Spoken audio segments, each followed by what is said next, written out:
नमस्कार। आज की इस वीडियो में हम लोग पिप्पली के फायदे जानेंगे। पिप्पली एक बहुत ही अच्छा आयुर्वेदिक मेडिसिन है। यदि हम सही ढंग से पिप्पली का प्रयोग करते हैं तो हम लोग पिप्पली का प्रयोग करके अपने बहुत सारे समस्याओं को पूरी तरह से ठीक कर सकते हैं।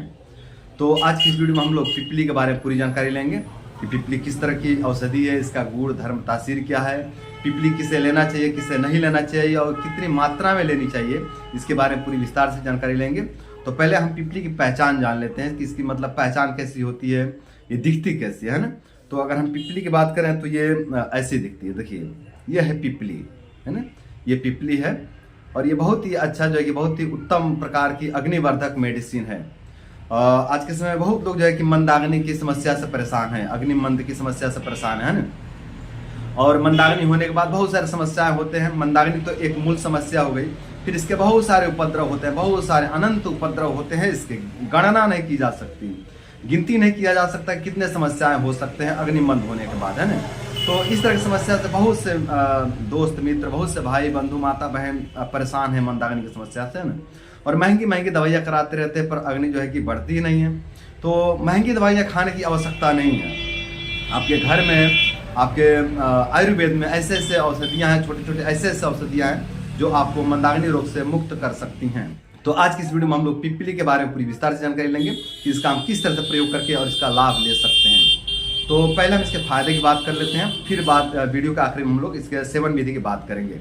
तो अगर हम फायदे की बात करें ना तो ये मंदाग्नि रोग की बेस्ट मेडिसिन है। जो लोग भी मंदाग्नि रोग से पीड़ित हैं वो लोग यदि पिप्पली का सेवन करते हैं तो उनका मंदाग्नि की समस्या धीरे धीरे पूरी तरह से खत्म हो जाएगा और उनकी जठराग्नि प्रज्वलित हो जाएगी। और जब जठराग्नि प्रज्वलित हो जाएगी तो उनके पेट में जो भी समस्याएं हो रहे थे, उनके पेट में जो भी उपद्रव हो रहे थे, वो सभी उपद्रव धीरे धीरे पूरी तरह से खत्म हो जाएंगे। पिप्पली आम पाचक और मल भेदक भी है। तो जिनके पेट में बहुत ज्यादा आम दोष बनता है, जिनके पेट में बहुत ज्यादा आम दोष संचय हो गया है, वो लोग यदि पिप्पली का सेवन करें तो उनके आम दोष का पाचन भी हो जाएगा और जो पेट में मल रुका हुआ है ना, जो पेट में मल इकट्ठा हुआ है, जो संचय हुआ है, वो दोष भी धीरे धीरे पूरी तरह से बाहर हो जाएंगे। जिन लोगों के गले से बार बार कफ आते रहता है, जो लोग पूरे दिन कफ थूकते रहते हैं, बार बार कफ थूकते हैं, फिर बार बार जो कि कफ निर्माण हो जाता है उनके गले में, वो लोग यदि नियमित रूप से पिप्पली का सेवन करें तो जो उनके गले में बार बार कफ आने की समस्या होती है और जो बार बार कफ थूकना पड़ता है ना, उस समस्या से उनको धीरे धीरे पूरी तरह से मुक्ति मिल जाएगा पिप्पली के सेवन करने से। जिन लोगों को मंदाग्नि के कारण उदर शूल होता है वे लोग यदि पिप्पली का सेवन करें तो उनका मंदाग्नि की समस्या भी दूर हो जाएगा, अर्थात उनकी जठराग्नि भी प्रज्वलित हो जाएगी और जो उनके उदर में शूल हो रहा था, मतलब जो उनके पेट में दर्द हो रहा था, वो दर्द भी धीरे धीरे पूरी तरह से खत्म हो जाएगा। मल में कफ आना, मल में कफ आने का मतलब होता है शौच में म्यूकस आना, लैट्रिन में म्यूकस आना। तो जिन लोगों के लैट्रिन में बहुत ज़्यादा म्यूकस आता है या फिर जिन लोगों के लैट्रिन में बहुत ज़्यादा चिपचिपापन आता है, जिनका लैट्रिन शौचालय में चिपक जाता है, जिनके लैट्रिन में बहुत ज़्यादा आम दोष बनता है, वो लोग यदि पिप्पली के चूर्ण का सेवन करें तो जो उनके लैट्रिन में बहुत ज़्यादा म्यूकस आ रहा है, जो लैट्रिन में बहुत ज़्यादा कफ आ रहा है, ये कफ वाली म्यूकस वाली समस्या धीरे धीरे पूरी तरह से खत्म हो जाएंगे इस पिप्पली चूर्ण के सेवन करने से। और जिन लोगों के लैट्रिन से बहुत ज़्यादा दुर्गंध आता है, जिनके गैस से बहुत ज़्यादा दुर्गंध आता है, वे लोग भी यदि पिप्पली के चूर्ण का सेवन करें सही मात्रा में तो जो उनके लैट्रिन में, जो उनके अपान वायु में दुर्गंध आ रहा था, वो दुर्गंधता धीरे धीरे पूरी तरह से ठीक हो जाएगा, वो दुर्गंधता पूरी तरह से खत्म हो जाएगा। कच्चा मल आना, जिसको यूडीएफ भी कहते हैं, तो जिन लोगों को बहुत ज़्यादा यूडीएफ आता है, जिन लोगों के लैट्रिन में बहुत ज़्यादा कच्चापन आता है, मतलब जिनका खाना पचता ही नहीं है, बिल्कुल कच्चा कच्चा अन्न दिखाई पड़ता है लैट्रिन में, वे लोग यदि पिप्पली के चूर्ण का सेवन करते हैं सुबह शाम दोनों टाइम, तो जो उनके लैट्रिन में कच्चापन आ रहा था मंदाग्नि होने के कारण, वो कच्चापन धीरे धीरे पूरी तरह से खत्म हो जाएगा। वो जो है कि कच्चापन नहीं रहेगा, क्योंकि पिप्पली के सेवन से जठराग्नि प्रज्वलित हो जाएगी और जब जठराग्नि प्रज्वलित हो जाएगी तो कच्चा मल आने का सवाल ही नहीं उठता है।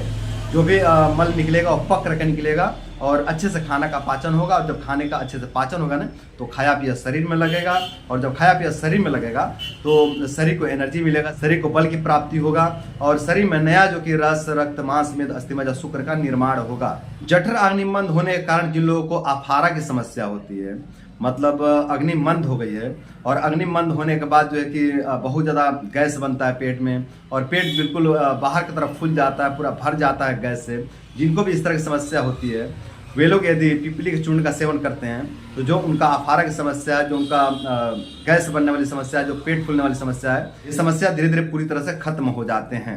जिन लोगों का शरीर हमेशा ठंडा बना रहता है, स्पर्श में बिल्कुल शीतल मालूम पड़ता है, ठंडा मालूम पड़ता है, वे लोग यदि पिपली के चूर्ण का सेवन करते हैं तो उनके शरीर में अग्नि का वृद्धि हो जाएगा। और अग्नि का जब वृद्धि हो जाएगा ना, तो जो उनका शरीर ठंडा पड़ा रहता है, जो शरीर उनका स्पर्श में शीतल पड़ा रहता है, वो शीतलता और ठंडापन धीरे धीरे पूरी तरह से दूर हो जाएगा। और जब ठंडापन दूर हो जाएगा ना, तो उनके शरीर में एक एनर्जी पता चलेगा, एक एनर्जी मिलेगा उनको, है ना, एक शरीर में गर्माहट आ जाएगा, जो कि जरूरी होता है। अगर शरीर ठंडा पड़ जाए तो बहुत ज़्यादा कमजोरी लगने लग जाती है, बुखार आने लग जाता है, कफ बढ़ जाता है, अग्नि मंद हो जाती है, बहुत तरह की समस्याएं उत्पन्न होते हैं। तो यदि आपका शरीर हमेशा ठंडा ठंडा बना रहता है, हमेशा आपको ठंडा लगता है, या फिर ठंडी में आपकी बहुत ज़्यादा मतलब आपको कष्ट होता है ठंडी के महीने में, जिनको भी इस तरह की समस्या होती है, वे लोग यदि पिपली के चूर्ण का सेवन करें तो उनकी ये समस्या धीरे धीरे पूरी तरह से खत्म हो जाता है। श्वास कांस का मतलब होता है श्वास लेने में दिक्कत और खांसी की समस्या। तो जिनको भी श्वास लेने की दिक्कत होती है या खांसी की दिक्कत रहती है, वे लोग यदि पिपली के चूर्ण का सेवन करें शहद के साथ में, तो उनका श्वास लेने वाली समस्या और खांसी वाली समस्या, ये दोनों ही समस्याएं धीरे धीरे पूरी तरह से खत्म हो जाती हैं। जीर्ण से जीर्ण खांसी में भी पिपली का प्रयोग करके आप राहत पा सकते हैं और अपने इस जीर्ण खांसी को धीरे धीरे पूरी तरह से खत्म कर सकते हैं पिपली और शहद का सेवन करके। महर्षि भागवत जी कहते हैं कि पिपली वीर्यवर्धक भी है। तो यदि आप सही मात्रा में पिपली का प्रयोग करते हैं, सही ढंग से पिपली का सेवन करते हैं, तो इससे आपके शरीर में वीर्य का भी वृद्धि होगा। क्योंकि पिपली रसायन भी है, ये केवल अग्निवर्धक औषधि ही नहीं है, ये टॉनिक भी है। तो यदि आप सही मात्रा में पिपली का सेवन करते हैं तो इससे आपको वीर्य की प्राप्ति होगी, या इससे आपको वीर्य का लाभ भी होगा, मतलब आपके शरीर में वीर्य का वृद्धि होगा पिपली का सेवन करने से। तो ये थे पिपली चूर्ण के कुछ फायदे। पिपली चूर्ण के और भी बहुत से फायदे हैं, लेकिन आज की वीडियो में बस इतना ही। अब बात करते हैं कि पिपली की तासीर क्या है। तो अगर पिपली की तासीर की बात करें तो पिपली तासीर में उष्ण है, अर्थात गर्म है। तो गर्म होने के कारण जो है कि ये कफ वालों के लिए और वात वालों के लिए बहुत लाभकारी मेडिसिन है, और पित्त वालों के लिए उतना अच्छा नहीं है। पित्त वाले इससे बच कर रहें, क्योंकि ये उष्ण है। तो यदि पित्त वाले इसका सेवन करते हैं, पित्त रोगी या पित्त प्रकृति वाले इसका सेवन करते हैं, तो उनके शरीर में गर्मी बढ़ जाएगी, जलन बढ़ जाएगा, और इससे फायदे की जगह पे नुकसान देखने को मिलेगा। तो इसलिए पित्त वाले इसका सेवन न करें, बाकी वात वाले और कफ वाले आंख बंद करके इसका सेवन करके लाभ ले सकते हैं। अगर स्वाद की बात करें तो ये स्वाद में कटु है, अर्थात तीखा है। गुण की बात करें तो गुण में लघु है, स्निग्ध है और तीक्ष्ण है और अग्निवर्धक है। अगर सेवन विधि की बात करें तो अलग अलग रोग दोष में अलग अलग बल वालों को अलग अलग मात्रा में पिपली का सेवन कराया जाता है, और अलग अलग औषधियों के साथ में पिपली का सेवन कराया जाता है। लेकिन अगर एक सामान्य सेवन विधि की बात करें तो दिन में 2 बार आप पिपली चूर्ण का सेवन कर सकते हैं। सुबह शाम भोजन के बाद दिन में 2 बार पिपली चूर्ण का सेवन कर सकते हैं, और एक बार में 2 से 4 चुटकी के मात्रा में आप पिपली चूर्ण का सेवन कर सकते हैं। 2 से 4 चुटकी, चुटकी समझते हैं आप, एक बार जो उठाते हैं वो 1 चुटकी होता है ना, तो एक बार में 2 चुटकी या फिर 4 चुटकी आप सेवन कर सकते हैं, और दिन में 2 बार इस तरह से आप इसका सेवन कर सकते हैं। और यदि आप डायरेक्ट लेना चाहते हैं ना, डायरेक्ट ही आप लेना चाहते हैं, तो एक बार में इतने के मात्रा में आप इसका सेवन कर सकते हैं। देख लीजिए आप, ठीक से ध्यान से देखिए, इतने के मात्रा में आप इसका सेवन करके लाभ ले सकते हैं। तो एक बार में आप इतना लीजिए, और दिन में आप 2 बार इस तरह से इसका सेवन कर सकते हैं। अगर सावधानी की बात करें कि इसकी सावधानी क्या होना चाहिए, तो 5 वर्ष से कम उम्र के बच्चे, गर्भवती स्त्री और पित्तज रोगी को इसका सेवन ना कराएं, या फिर आवश्यकता पड़ जाता है पिपली चूर्ण का सेवन कराने की, तो आप अपने नज़दीकी वैद्य से, नज़दीकी चिकित्सक से परामर्श लें, उसके बाद इस औषधि का सेवन कराएं। तो दोस्तों आज की वीडियो में बस इतना ही। उम्मीद करता हूं कि वीडियो आप लोग को पसंद आया होगा, और साथ ही उम्मीद करता हूं कि इस वीडियो को फॉलो करके आप लोग अपने मंदाग्नि से संबंधित समस्याओं को दूर करेंगे, और अपने मंदाग्नि वाली समस्याओं को दूर करके आप लोग अपने जीवन को सुंदर, सरल एवं सफल बनाएंगे। तो आज के लिए इतना ही। नमस्कार।